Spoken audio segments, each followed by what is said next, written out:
starts right now with a breaking news alert. New information about the deadly shooting yesterday afternoon at the Jacksonville landing. Minutes ago, News4Jax talked with a store owner. He describes what he saw and what he did to protect people who literally ran for their lives, ran from gunfire.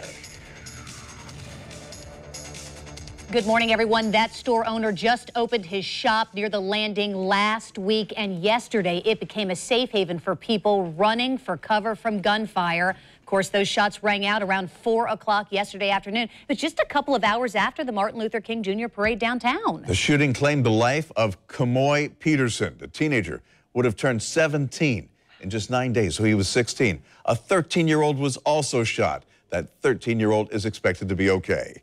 Channel 4's Ashley Harding is joining us live outside the landing. Ashley, I know you spoke to the store owner. What did he do to help keep these people safe?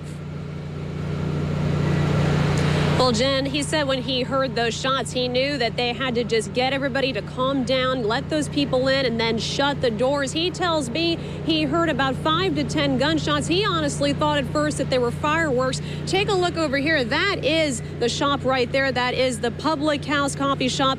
Opened just over a week ago. Look down here if you follow.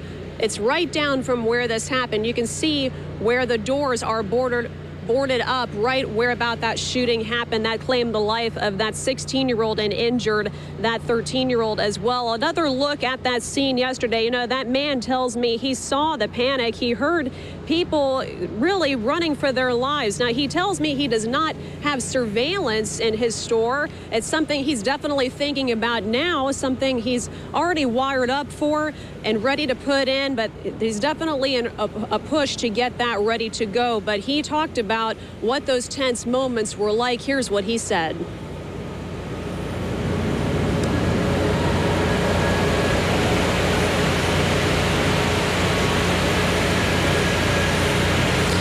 Okay, sounds like we don't have that soundbite ready just yet, but basically he tells me that he did not expect something like that to happen. He says this is still a great area, but he definitely wants to see possibly some more police presence in this area as well. But he was just surprised that all of that did happen.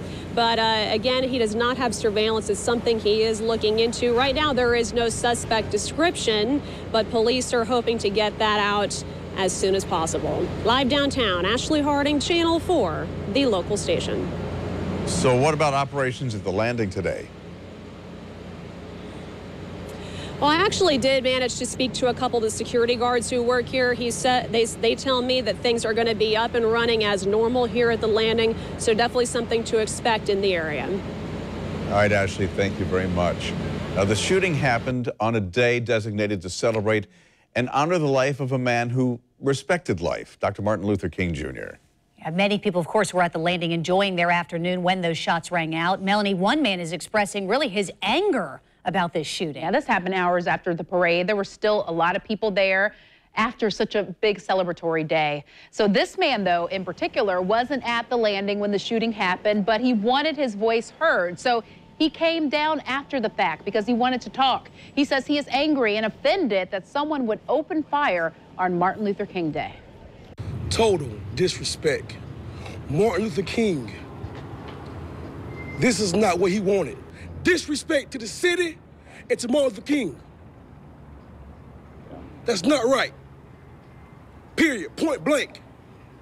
No right should a man have a gun down here. Period. You shouldn't have a gun down here at all. That's not right. You can see that frustration turning to anger, and police have confirmed that 7 people were detained for questioning. They are also interviewing at least 30 witnesses, so hoping there will be a break in this case. Back to you guys.